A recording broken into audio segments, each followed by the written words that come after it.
natin yung buhay ni Saint Elizabeth. Si Saint Elizabeth ay asawa siya ni Zacharias. Nung panahon, si Zacharias ay saserdote. So, siya yung hinirang na maghandog o pumasok sa templo ng Panginoon upang magsunog ng kamanyang. So, guys, hindi lang pala sa ngayong panahon nagsusunog pa rin tayo ng kamangyan sa ating banal na misa, kundi nung panahon pala talagang ina-apply at nakalagay sa Bible, sa kay Lucas 1 versikulo 9 hanggang sa Agis 11, yan, mabasa yun yan dyan na yung kamangyan talaga palang kaugalian o talagang ginagawa na noong panahon. So, si Zacharias, baka sakali yun siya na humihingi din siya na mabuntis si Elizabeth kahit na ito'y matanda na at ito ay baog, So, parang para sa kanya wala nang pagkakataon na manganak si Elizabeth.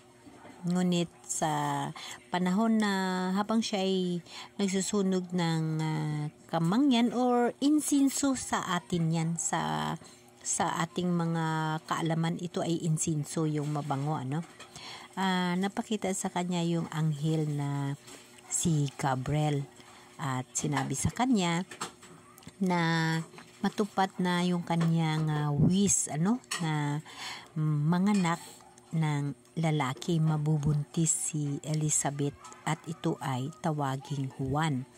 So dahil na si Zacharias nag-alinlangan, parang hindi siya naniniwala kasi sinabi niya pa nga paano mangyayari daw iyon dahil na matanda na si Saint Elizabeth, at saka baog pa. So dahil nga hindi siya naniniwala sa sinabi sa kanya ni Gabriel, yung ating angel na si Gabriel, ay siya ay binigyan ng punishment na siya ay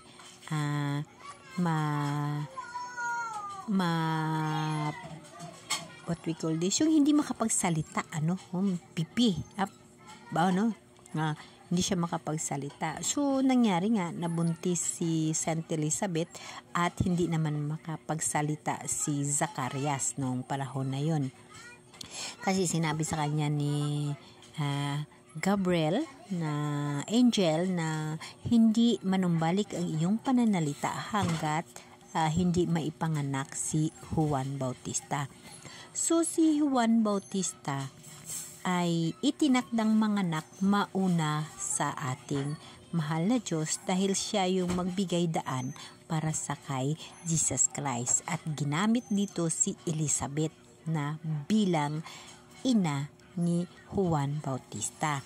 So, ibig sabihin na si Elizabeth ay malaking papel din sa panahon ni Jesus kasi siya yung kumbaga ina ni Juan Bautista, na siya yung nagbibigay daan or siya yung nauna dito para maghawanan yung daan ni Jesus Christ, o mauna siya para bigyan daan ang pagpunta ni Jesus, So,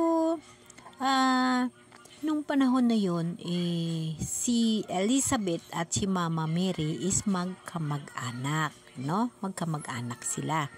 So, dahil nga nung panahon din na yon, si Mama Mary ay nakahanda siyang ikakasal kay Senior San Jose, ngunit nagpakita rin sa kanya ang anghel na si Gabriel na siya ay magdadalang tao. So, sa isip niya, dalaga siya, bakit siya magdadalang tao? Ngunit dahil sa kanyang panampalataya o pagtiwala sa Espiritu Santo na nung panahon na yun ibinigay sa kanya at siya'y nabuntis kay Jesus Christ sa pamaraan ng Espiritu Santo. So, pumunta sa kay Elizabeth. So, pagdating niya doon kay Elizabeth, dito ko mo nakikita na yung sanggol sa sinapupunan ni Elizabeth is gumalaw. Masaya siya dahil na bumisita ang ina ng Diyos sa bahay ni Elizabeth. So, napakadakila para kay Elizabeth na pumunta sa kanya ang ina ng ating mahal na Diyos. Kumbaga, nagbinati si Virgin Mary ng sanggol sa sinapupunan ni Elizabeth, at pinuspusan sa tiyan ang sanggol ni Maria ng Espiritu Santo dahil siya ay virgin, dahil siya ay nabuntis sa Espiritu Santo. Ganun ho yon. So, dito natin ito mababasa sa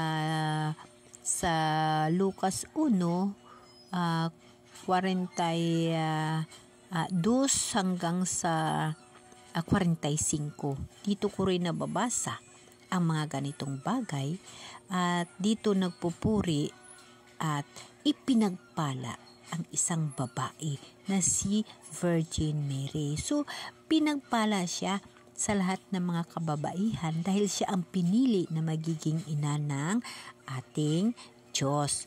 So guys, dito natin makikita yung mga bagay na ito. Hindi ko alam.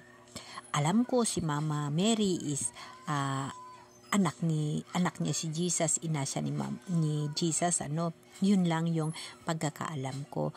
Pero in reality pala, pang magbasa tayo ng tinatawag na Bible, makikita natin ang magandang mga history, yung magandang pinagsimulan, kagaya kay Elizabeth, Saint Elizabeth.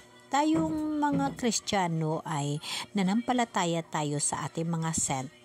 Kagaya ko, hindi ko nga alam yung mga history nila, So ngayon ko lang nalalaman na si Saint Elizabeth pala ay ina ni Juan Bautista. So, kumbaga, yung story natin ngayon is buhay ni Saint Elizabeth. So, imagine mo si Saint Elizabeth ay isang baog. Pero dahil siya ay binigyan rin ng kapangyarihan ng ating mahal na Diyos na mabuntis kay Juan Bautista, dahil si Juan Bautista ay malaking papel sa pagdating ni Jesus sa mundo. So, ganun nga guys na sa mga Bible lang pala natin ito mababasa. Kagaya ko, hindi ko nga alam yung mga ganong bagay. Ako'y nagsisimba at naniniwala na nampalataya. Pero mas maganda pa pala na malalaman natin yung buong history. So dito ito sa Lucas, yung si Elizabeth, yung dinalaw siya ni Mama Mary nung buntis si Elizabeth kay Juan Bautista, at din si Mama Mary na buntis sa Espiritu Santo.